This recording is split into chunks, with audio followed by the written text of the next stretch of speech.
Salut à tous, c'est Chris de Canonade Photo et cette semaine j'ai envie de vous présenter le Canonette, le premier appareil argentique de cette série-là. Il y en a eu énormément et celui-ci date de 1961. Rustique, super agréable malgré tout. Est-ce qu'il peut faire l'effet d'un appareil argentique pour débutants? Est-ce qu'il peut être agréable pour vous tous? Est-ce qu'il peut être sympa à dégainer quand on a envie de prendre quelques photos? Est-ce qu'il est facile à utiliser? En fait, on va le savoir dans quelques instants. Je vous invite à suivre si ça vous intéresse. À tout de suite. Alors, le voici. Je voulais vous le présenter. Le Canonette de 1961. Je vous mettrai la liste en description de toutes les séries qui ont suivi. Donc, je vous enlève le capot de protection de l'objectif. Donc il a une belle tête, hein, il est plutôt sympa, rustique dans sa présentation, je dirais pas le contraire.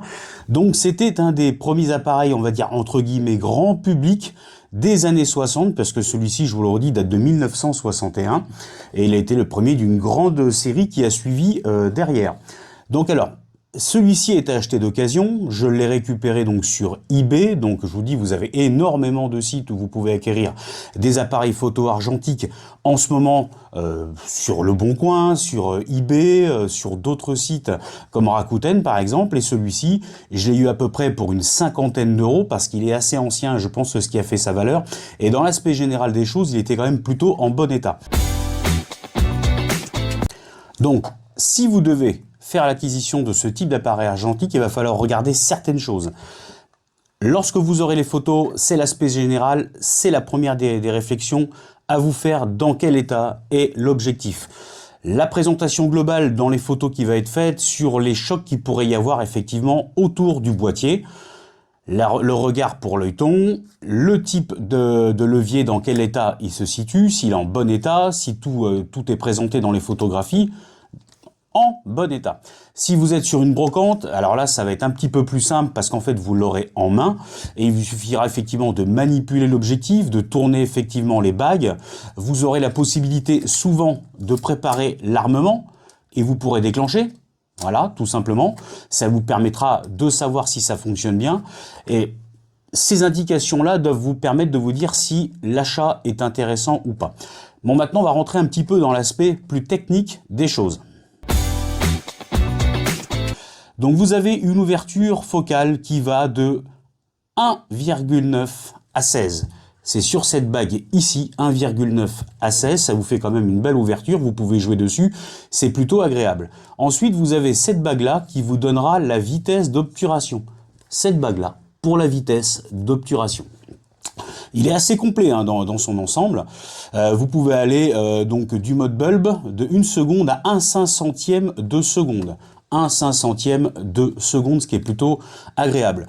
Il faut savoir qu'il est équipé également d'un retardateur qui sera présenté dessous votre objectif, une petite bague qu'il faudra manipuler et pousser avant de bloquer votre déclenchement. Et puis vous avez également, alors là c'est plutôt comique, vous avez tout ce qui est donc les ISO qui vont être réglables ici. On voit la petite bague, voilà, tout simplement. On la voit ici. Et vous pouvez aller, si je ne me trompe pas, jusqu'à, oui c'est ça, donc de 10 ISO à 400 ISO, ce qui est quand même plutôt sympa pour ce type d'appareil parce que vous pouvez retrouver des pellicules noir et blanc comme je pense au Washi par exemple, vous avez des ISO 15 ou 20 si je me trompe pas, hein, c'est à vérifier, ou certaines chez Phantom par exemple effectivement avec des ISO très bas et vous pourrez shooter en grande luminosité. Voilà, donc c'est pour ça qu'effectivement cet appareil il est quand même assez polyvalent jusqu'à une certaine limite. 400 c'est quand même pas énorme, hein. C'est pas un appareil que vous pourrez manipuler le soir. Donc le bouton pour le déclenchement est ici. La différence par rapport aux autres appareils où le levier d'armement va être là, en fait il va être dessous, tout simplement, présenté ici.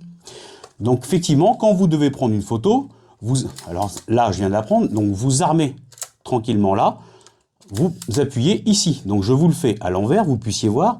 Vous armez ici et vous déclenchez en haut. Donc là, je suis en position donc 1 en ouverture 1,9, 1/8 de seconde, voilà, ça vous permet de voir. Je vais vous mettre aussi juste en description à la fin ce que vous pouvez avoir dans la visée ici. juste à la fin de la vidéo et la présentation technique à quoi ça peut ressembler. Alors après particularité pour cet appareil, il faut que vous puissiez l'ouvrir. Ah, et là la particularité, c'est pas comme tous les autres. Il y a un petit détail qui le concerne. Effectivement, pour pouvoir sortir ou intégrer une pellicule, donc on va dire que là ça va être pour intégrer une pellicule, il va falloir ici pousser et appuyer pour ouvrir le boîtier. C'est ça cette particularité. Pousser et appuyer en même temps pour ouvrir le boîtier. Et le voici.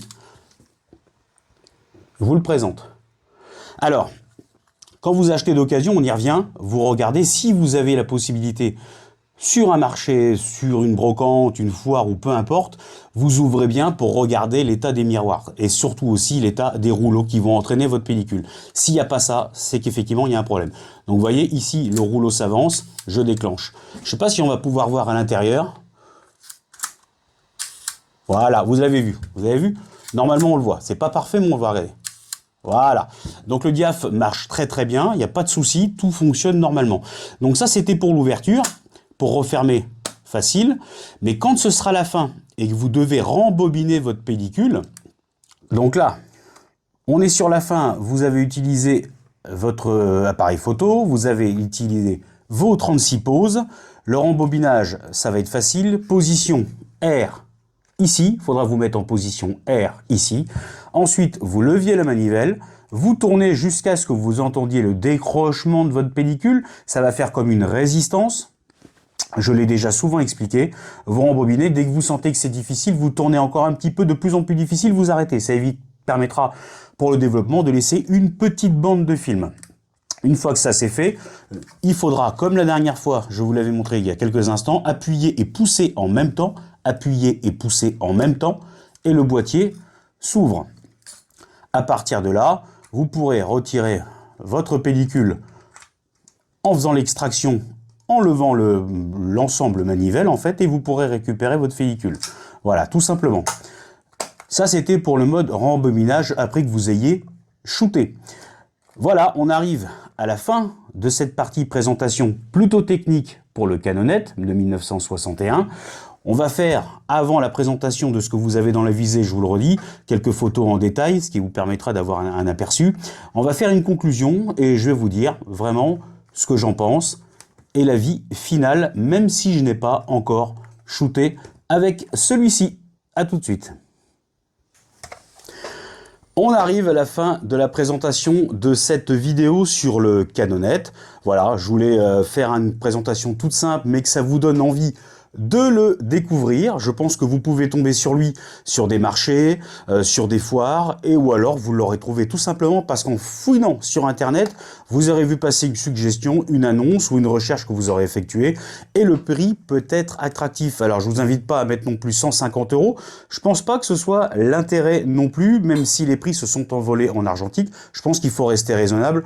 Des prix qui se situent entre 40 et 80 € pour le Canonette. Je pense que ce modèle-là, c'est plutôt pas mal. Voilà. Qu'est-ce qu'il y avait avec? Juste pour vous dire, avant la conclusion finale, il y avait un étui et on peut, même s'il est ouvert, encastré dedans, on peut toujours shooter avec. Alors, si vous tombez sur lui lors de l'achat de ce type d'appareil argentique, bah, tant mieux pour vous, ce sera une réussite. Alors, la conclusion finale, je ne vais pas être compliqué.